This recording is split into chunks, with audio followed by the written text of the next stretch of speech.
recently what we've seen out of the White House is a lot of talk of how tough the White House is going to get on, in quotes, assault weapons. And what came from the White House was this statement that Biden had banned assault weapons before and that he is going to do it again. So I want to take a moment and talk about that for a second.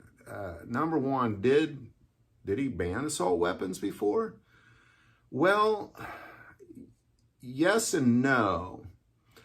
In 1994, under the assault weapons ban, the President Bill Clinton pushed through with a Democratic House, Democratic Senate, Democratic President. But several smart Democrats said, well, wait a second, you can't just do this. You got to put some sort of a sunset on it to allow, the future people to make their own rules and determine what they want for themselves. This can't just be an all-out forever thing. So they put a sunset clause on it. And 10 years later, it's back. Now, or it's off the books now. So, but what did Biden play a role in that? Because ultimately he was a senator and he didn't write it. All he did was raise his hand for it in a fully controlled Democratic House, Senate, and White House. I mean, anybody can do that. That is not fighting.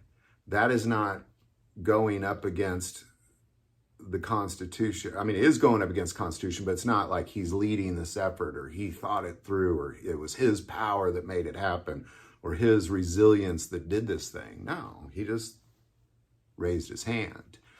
So I bring that up to say that that's not a true statement. And it's very important that as we look at the current ban that's in the Senate right now, sitting there bans pretty much everything except for pump action shotguns, lever guns, revolvers, and bolt guns. And that's about it.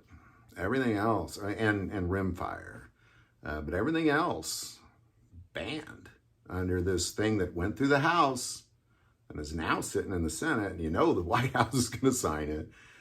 So it's very important we pay close attention to the threats and the chatter that's coming out of the White House. Even though their statement is false, I believe it's a real threat. I believe that to be true. So there you go. Any thoughts or insight? Definitely put that below. I want to take a moment and say, most people who watch this channel are not subscribers. Please take a moment and subscribe. It changes the algorithm and increases our ability to get these messages out, which I don't believe a lot of people are getting out. Any thoughts or insight? Again, put that below. But by far, the most important part of this channel is we take prayer requests, and never hesitate to send that in.